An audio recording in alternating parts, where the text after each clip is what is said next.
what is your inspiration and I guess your reasoning for running for Congress? I'm running for Congress because I would like to demonstrate that there are plenty of capable people in our district who can do this job in Congress, who want to go to Washington and govern and make progress if the people we send there aren't going to do anything more than gridlock and grandstand and not make any progress. People I do business with every day can step up and do the job there, and I'm just putting myself up to do that job if the people we send there aren't doing it, and they're not. And so are there certain issues or main topics you would really like to try and fix or really try and confront? Well, part of the whole dynamic in Congress is that we are just piling up a whole backlog of things that need to get done that haven't gotten done, like tax reform, entitlement reform, immigration, continuing with health care. Like in the last 8 years, there's been 3 tax reform proposals, and now there's a 4th one on the table, but nothing gets done. And some economists at University of Chicago and Stanford have actually done a study, and they say that the lack of progress in Washington is actually being a drag on our economy. It's holding us back, like in the case of tax reform. People know there's going to be tax reform, but they can't plan ahead. There needs to be progress, and the Congress needs to operate so that we can go ahead as a country and make progress and plan and actually stimulate growth in our economy. Sure. And so I guess what sets you apart from some of the other people running for Congress in your district? Well, there's 2 people on this ballot, Rob Mellon from Quincy here and me from the eastern side of the district. And actually, I was really thrilled. This last Sunday, Chicago Tribune did kind of an appraisal of all the races in the state. And they said, the 18th district is a breath of fresh air. And I was thrilled to have that assessment.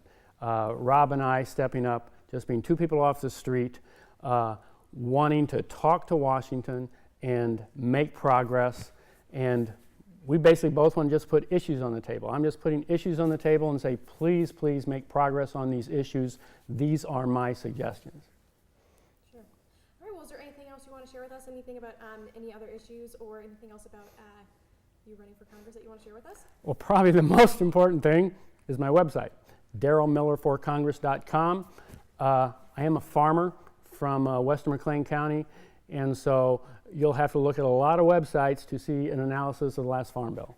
But as a farmer, I thought I'd better do an analysis of the last Farm Bill, and that's on my website, darrelmillerforcongress.com. All right, very good. If you could summarize, what were your conclusions on the Farm Bill? In summary, it's a pretty long analysis on my website, but we need a Farm Bill. Farmers from government need from government. They need infrastructure. They need a good trade program. They do need crop insurance, but my analysis last Farm Bill, there was too much emphasis on crop insurance. We actually got an increase in crop insurance, and there was a cut in food stamps.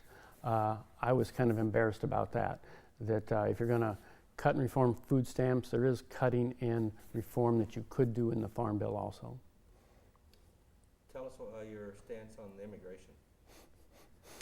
Immigration is one of those issues that both parties agree that undocumented people that were brought here as children should be allowed to stay. Both parties agree that we need a better guest worker program. Both parties agree that foreign students that go to college here should be allowed to stay here and work. And both parties agree that we shouldn't be breaking up and deporting families. If we would just set aside the path to citizenship issue, we could agree on so much already. And on my card, I call myself a Democrat for common ground. And my emphasis is to agree on what we can agree on and not wait till we solve the very last problem before we take a step on issues like immigration. Does the Keystone Pipeline go through your district? No, the Enbridge pipeline, which is another pipeline, would go through our district. Keystone's a lot farther west. Just in summary, why should we vote for you? in voting for me, you'll send somebody who wants to focus on making progress and not raising money every spare hour of the day, and cooperating with both sides of the aisle to enact legislation to make even incremental steps, even if we can't solve the whole problem on each issue. I'm out of questions. All right, thank you so much. I think that's it. Anything else that we should? No, if you look on my website, I tell a little bit about myself. 4 years ago, I ran as a Republican, running as a Democrat now. Well, now I've got a question for you. Uh-oh. Why the party switch? Switching parties, I think, is a great picture of myself being more of a pragmatist than a partisan. And also, 2 years ago, I filed on the Republican side and learned very soundly that sitting congressmen really don't like other people on the primary ballot with them. And so, actually, it's really not even an option. But having run on both parties, I think this is a great picture of myself emphasizing the issues and not partisanship.